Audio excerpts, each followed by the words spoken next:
Welcome to the You Are More podcast. I'm Blaine Ledbetter. And I'm Lakin Stewart. If you're looking for an authentic community that shares the truth of the gospel and the truth about life, you've come to the right place. We believe that you are more. You're more than motherhood, more than your ministry, and more than your career.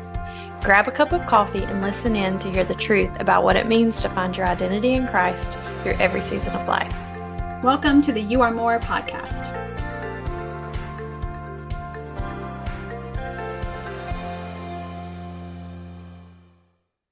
Hey guys, welcome back to the You Are More podcast. It is the week before Christmas, and you can't see us right now if you're listening, but both Blaine and I have Christmas backgrounds on our Zoom. I have the McAllister family master bedroom in my background, and Blaine has Christmas Vacation, which is just the best Christmas movie of all time. If you've never seen it, highly recommend.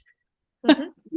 Two of our favorites. Gosh, today we are going to be talking about all things holiday, Christmas, kind of what we do, what we don't do, what we attempt to do and inevitably don't get to, and kind of how we navigate the holidays, because Yes. I feel like each year it gets a little harder to figure out and manage.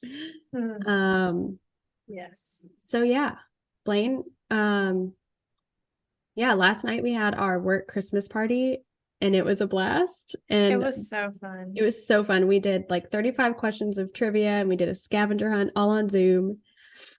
It was super fun. And Blaine won like the grand prize.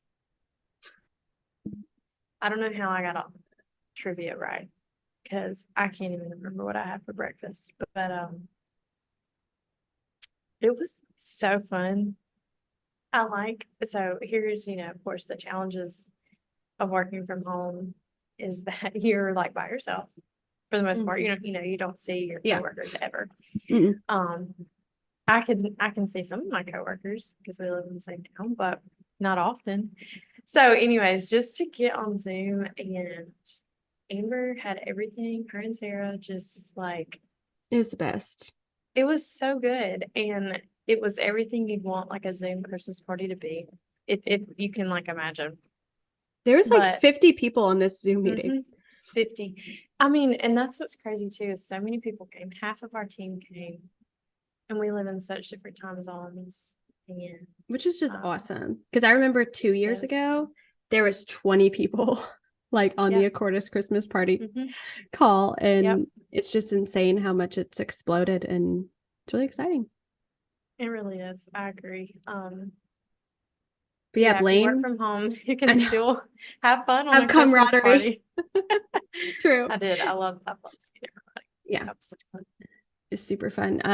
Me and a few other gals dressed up as Home Alone characters, and it was a riot. It was hilarious.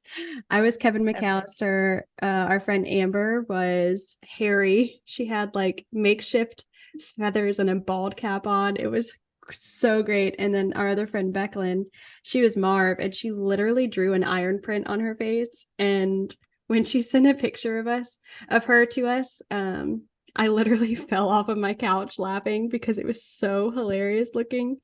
And she's 9 months pregnant, and it was just, I'm unwell. Blaine and I were both just dead. She just looked so, not that you guys all look like your characters normally, but Becklin looked so like herself in character that it was just like, I'm still tickled over it. It was so funny. It really was. And we had several people that had on festive little costumes. They were. It was super cute. We had a few elves on the call. Yes, we did. I wore red lipstick and some Christmas tree earrings. Yeah. But it was so fun.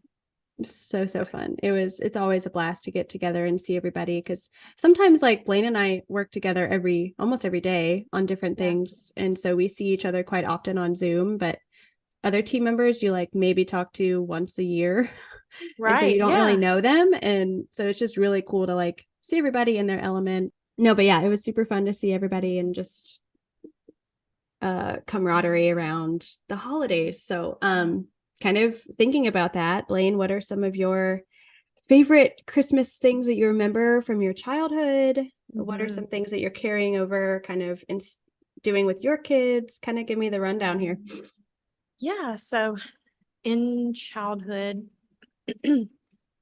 we, of course, go to grandparents' houses, because they each lived, one was about an hour away, one was about 15 minutes away.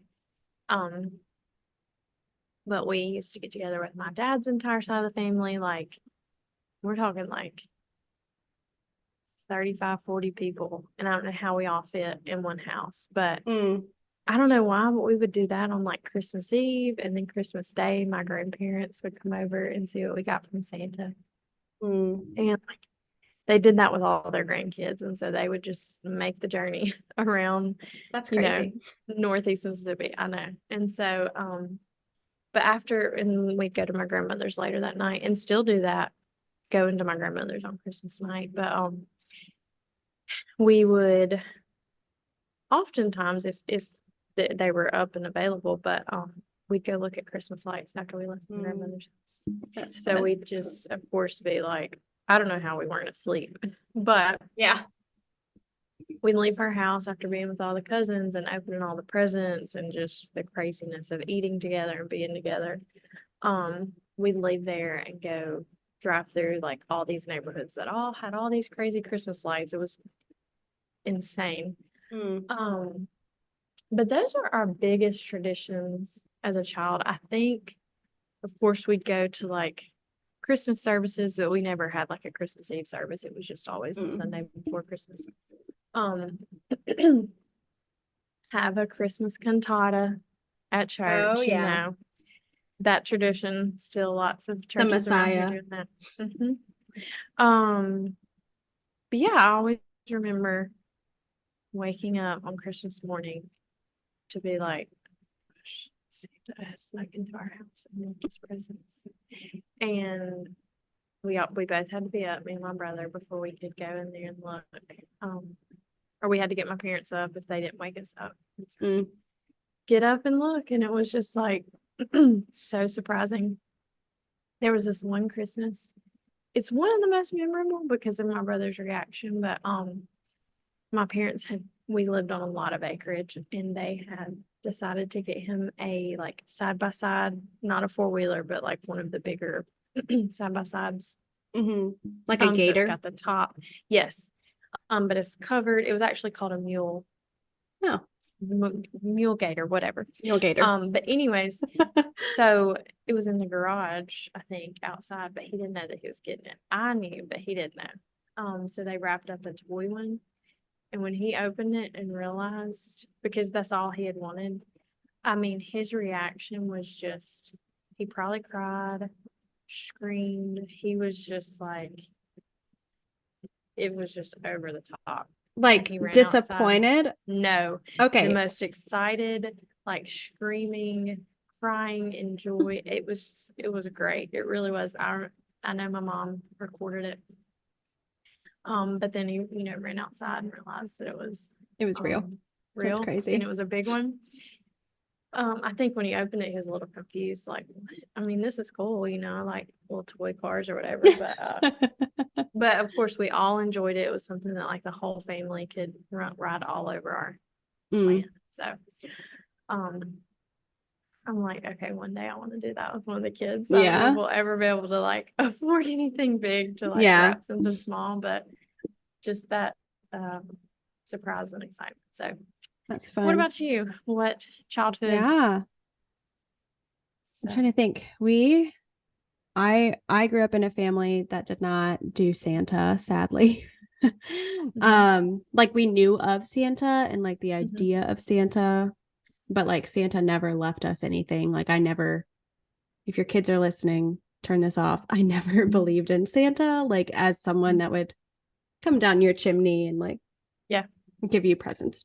That was, my dad grew up Mennonite / Amish. So I think that played into a effect on Christmas things. Like our Christmases were very like centered on why we were celebrating Christmas, which is of course great and not terrible at all. Like Jesus is the reason for the season. But I do feel like I missed like a little magic in my childhood of like Santa and playing into that. And we're doing like Santa with our kids, but he's not going to bring them any big presents because we make the money and we buy the big presents. Santa's going to bring them like socks, like, or a toy car. Like, we've just skirted around it. We're like, yeah, sure, whatever. Yeah. You ask. We'll see about it. Yeah, maybe. Very vague. But yeah, one of my favorite things growing up was we traveled for every single Christmas that I can remember. My grandparents lived far, both sides. And for a while, they both lived in the same city in South Carolina, which was really great. We would make one trip and kind of see everybody. But every Christmas Eve, my grandparents, who are now gone, my Papa died a year and a half ago, and my grandmother died almost 6 years ago. Or was it 7? I don't know. It's been a long time. And yeah, they used to throw a big Christmas Eve party for like both sides of the family. So my dad's family would come, my mom's family would come, and it would just be like this big ordeal with like ham and turkey and like all the things. And like my papa was a professional chef. And so like everything that he made was just like amazing and perfect. And I just loved the Christmas Eve parties that my grandparents would throw. And I think one of my favorite memories of one is, you know, that one year when everyone would do the freeze challenge? Yes. And then you like walk through. And and you have a phone and you're recording and everyone's just like frozen.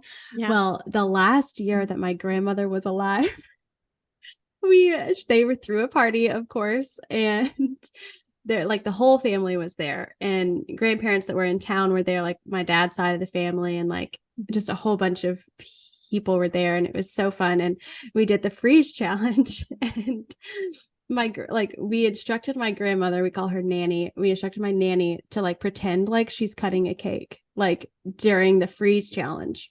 And so everyone is frozen, and then my dad pans over to her, and as soon as the camera gets on her, she goes, "I'm cutting a cake," and like she cuts the cake. So she's like the only one that like said something and moved during the freeze challenge. And it is just, we watch it every year, and it's just so hilarious and so funny. That's awesome. But yeah, that was definitely one of my favorite things. And I think, I don't know, our kids are still so young that like this year is really the first year that it feels like exciting for them. Like Charlotte, our oldest, who just turned 3, she's like been asking about Christmas and the Christmas tree and the presents and Jesus being born and like all of these things. So this is really like the first year where we get to like make it fun and not just like for Cody and I, like we get to make it fun for our kids. And so we love going to see lights, and we've seen Santa. My kids hated Santa. But yeah, it was my youngest did too. Pure terror. It's like so excited to see him, and then as soon as you see him, it's just pure horror on their faces. Instantly changes. It's like a rite of passage of childhood. But yeah, that's kind of my favorite things that we did growing up, and just things that I hope to do, you know, with my family are every year we kind of follow an Advent study, starting the first Sunday of Advent, and we have little candles that we light. They're electronic because I don't trust my children to not get burned by fire. And so we light the candles every Sunday and do our little reading. For now, it's pure chaos. My children are screaming and all the things, but we at least try. Same. Absolutely. So yeah, we've kind of done those things. And yeah, I don't know, Blaine, do you want to talk about like how, like what traditions you guys have now as a family, and kind of what boundaries you hold with family or in friends, and kind of how you protect the inner circle of the 5 of you? Yeah. So a few years ago, we decided we needed to like totally mark off one day around Christmas for our family not to do anything. So no matter who has plans where, we're not going. So Christmas Eve is that day. Where we're not doing anything. We are going to church. And then, yeah. So, but we don't have any family gatherings. We're not going to get together with anybody. That's like our protected day, other than like Christmas morning and Christmas Day. Yeah. But specifically Christmas Eve is reserved for our family to just hang out. But my parents are divorced, so we have a few schedules to work around.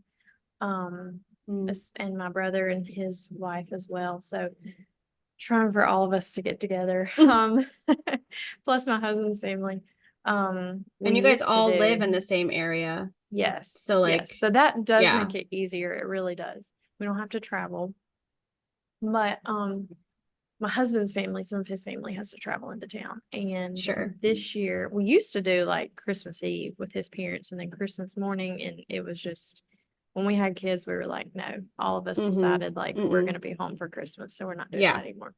So we've already celebrated one Christmas last weekend. So that worked out great. And then we'll get together with my mom. We'll get together with my dad. And then we'll go see my grandmother, which I said earlier, like we've done that since I was born. Little. Just Christmas night. Yeah, just Christmas night. So we have plenty of time to like stay at home all day. That's so fun. And we just go and eat supper. Yeah. But we asked our kids this year, what do y'all want to do? Because I didn't want to just add stuff to our calendar. Yeah. Yeah. Because I mean, it seems it does. And kids have meltdowns if they're tired and overstimulated. And it seems that like every year there are more events in town going on, not just in town, but like in our area, you know. And you feel like you have to do all of them. Yes. Parades, cookies with Santa and the North Pole and seeing just all these things. And it's overwhelming.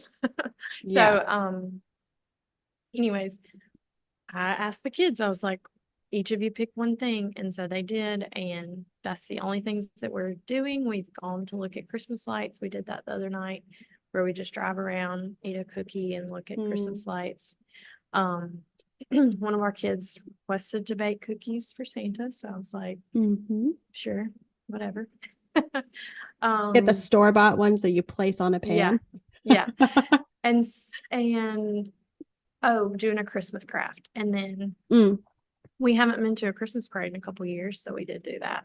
And so we'll hopefully add that to like our traditions. We're always going to go to the Christmas parade together. But on Christmas Eve in particular, since that's our day that we mark off, no plans, we always go eat. We've started going to eat lunch at the Chinese place in town. Oh, that's the best so fun. Chinese restaurant in town, yes. So we do that for lunch and try to invite people that, you know, they don't have anything to do or they don't want to go to their families because they've created great boundaries. That they're invited. It's kind of like an open invitation for anyone. We're just like, we're putting this out there. You guys don't have to come, but we'll be there. And then that night we let the kids open presents to each other, like Dollar Tree presents that they've given each other because they're so excited. I mean, they are just like, oh man, they love doing that. And then once we put them to bed, Andrew and I swap presents so that you guys have a moment. Yeah, we have a moment to not do that on Christmas Day. We can really focus on the kids and their excitement on Christmas Day. And then we watch The Holiday because that's my favorite Christmas movie. Oh, with Queen Latifah? No, it is with Cameron Diaz. Yes.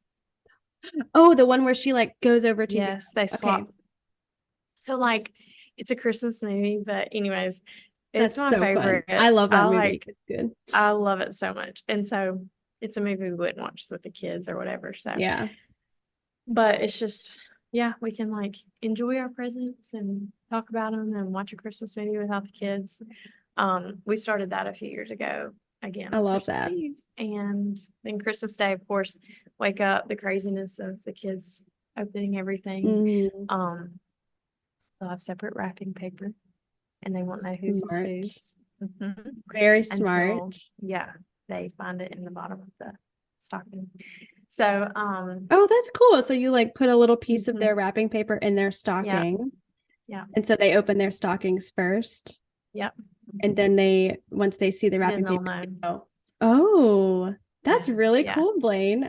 I didn't do that, but I'm going to next year. I like that a lot. That's really cool. Have not wrapped a single thing. And there are no presents under my tree because of my 2-year-old. Destructive 2-year-old. Yeah, 100%. Yeah, it's like having a dog or a cat that like break into all your packages. Yeah. So, we I'll do that. We have presents under our tree that I need to put away because, again, the 2-year-old will definitely tear into them. But and I think this year my mom, maybe my in-laws will come over Christmas.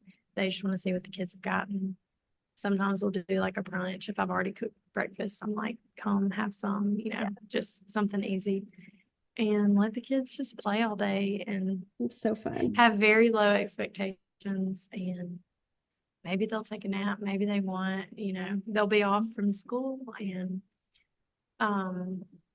something you mentioned, boundaries. I've talked about this with some friends lately, but for us, we all live in the same town, but I feel like our families are pretty good about talking with each other on what everyone needs. I text my sister-in-law and I was like, when can y'all get together? Because I know she also has to navigate divorced parents and celebrating all those. I said, y'all give us your times. We can pretty much work around anything this year. But I just like the boundaries of, I have to say this, like, if you have had tension and just some hurt the whole year with your family, extended family, whatever, it won't magically go away when you get together to celebrate the holiday. It won't. Unfortunately, as much as we want it to. Yeah, and there's no magic cure for getting together for the holidays and saying, oh, it's Christmas, we can all put this behind us. No, you can't. I'll be there tomorrow. Maybe it's good to go see your counselor before and after. See your therapist on the 23rd and the 26th. Yeah. Find a safe person to talk through it with too, just to navigate some feelings. But yeah, and it's okay to say no or say, hey, we can do this. Yeah. And that's all we can do. Yeah. For sure.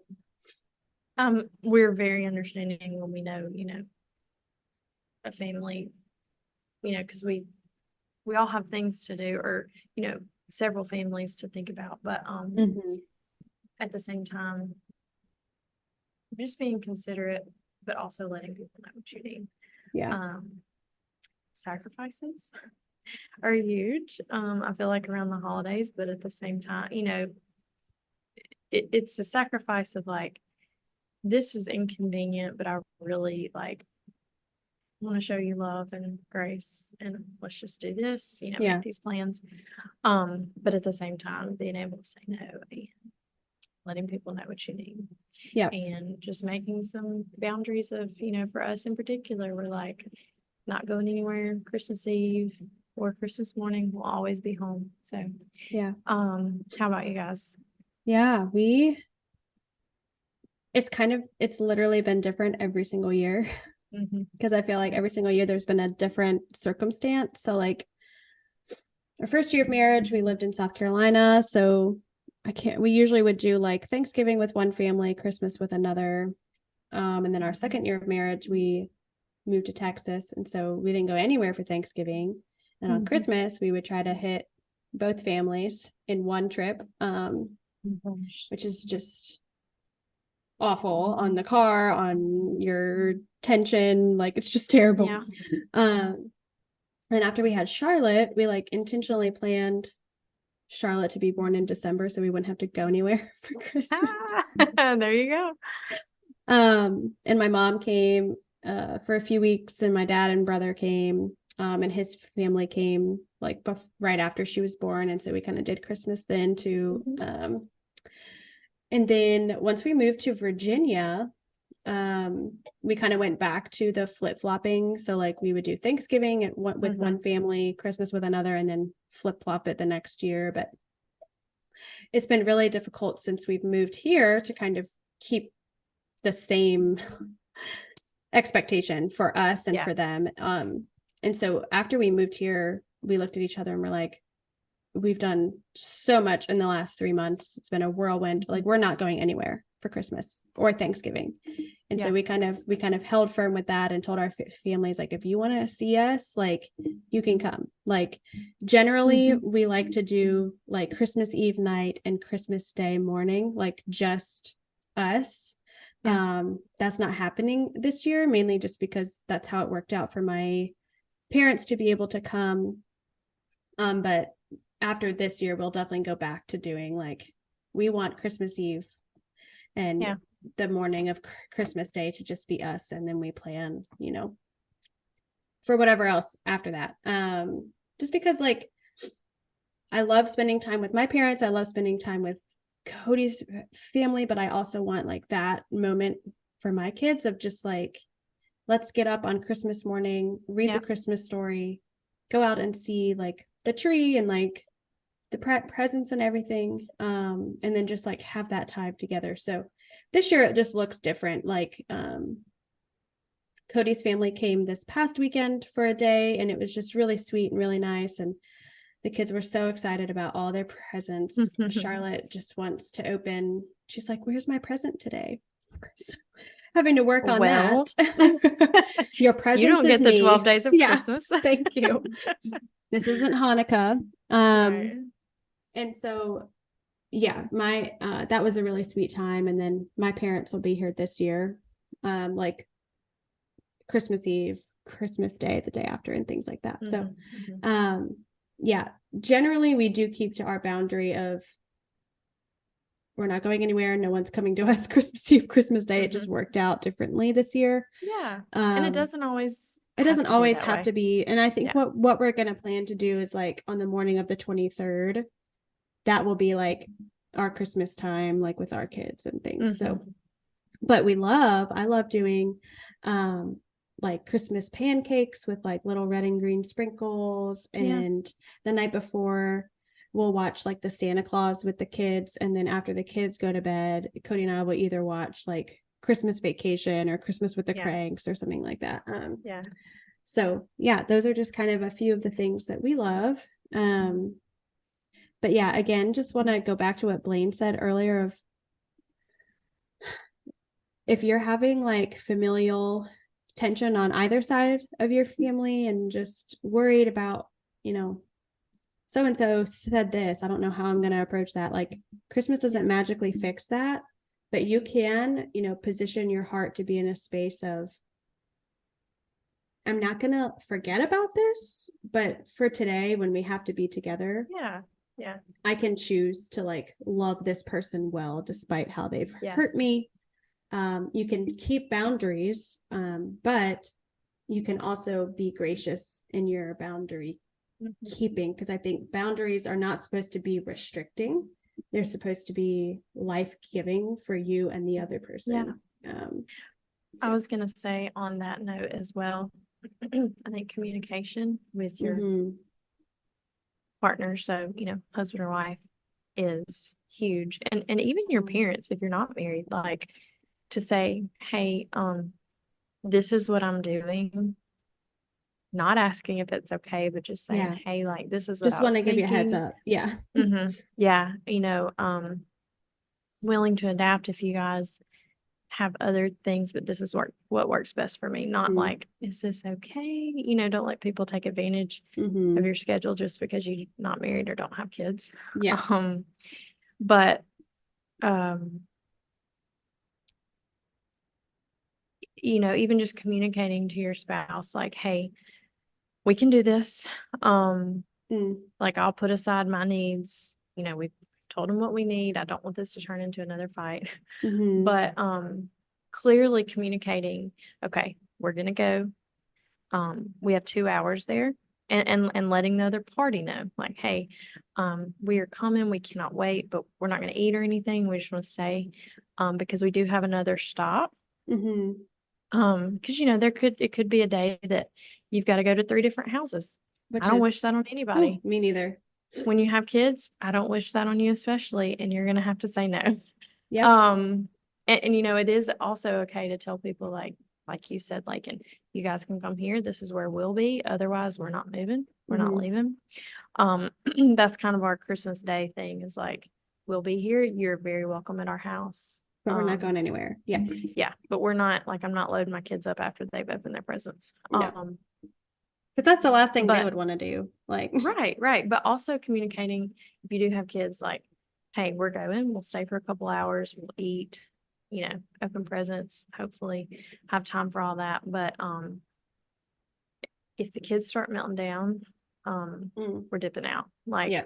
And then especially if you have like a fresh baby, like less than 6 months old, like baby wear the heck out of your baby. Like just show up in a carrier. That's what I did. Yep. Because I absolutely. I didn't want my baby to be passed around to everybody. I've only had, let's see, one baby at Christmas. She was like 4 months old. That's really the only time that I've had a tiny baby. It's just my last one was super tiny because I was huge pregnant at Christmas with Phoebe. So anyways, okay. Anything else to that? I don't think so. I think we just want to wish. I have a rapid fire. Dadville does this, and so okay, rapid we can fire. go back and forth. Yeah. Favorite holiday snack, appetizer, dessert. One of that you like to eat just at Christmas. Chocolate oatmeal no bakes. So good. Sausage balls. I don't make them love except sausage at balls. Christmas. I think we've already said it, but favorite Christmas movie? Christmas Vacation. Tie between the holiday and Christmas Vacation. Best present or like favorite present that you've ever gotten your entire life? In 2005, my parents gifted all of us a trip up to Lake Placid, New York to go skiing at Whiteface, which is the Olympic Center. I used to ski growing up. Hands down, best Christmas ever. Fun. It was so fun. Yeah. I got like a Lee Middleton doll. If you know what those are, they like look like real babies. When I was, like the reborn babies. Yes, but these were not as real looking. You knew the reborns are kind of weird. Yeah, they do. Reborns look just like. But anyways, I was like less than 10. But yeah, that's all I got. So Merry Christmas. I hope y'all have the best day, best weekend, celebrating Christmas with your family. Gonna be fun. I know. Go ahead, and next week, just a heads up, we're gonna be taking a quick 1 week break. We'll still be delivering a little bit of content, but it won't be as long as our normal episode. So keep a lookout for that, and we will see you back for our 2024 kickoff on January 3rd. Can't believe we're already talking about January. Go ahead and subscribe, like, follow, share, all of the fun things. We just thank you for being here with us. I can't believe we started this in September, Blaine. I know. We're just so excited that you guys are along on the journey with us and going along with us in our ups and downs of life and just learning about how we deal with things. So we love you guys, and we hope you guys have a Merry Christmas and a Happy New Year. See ya.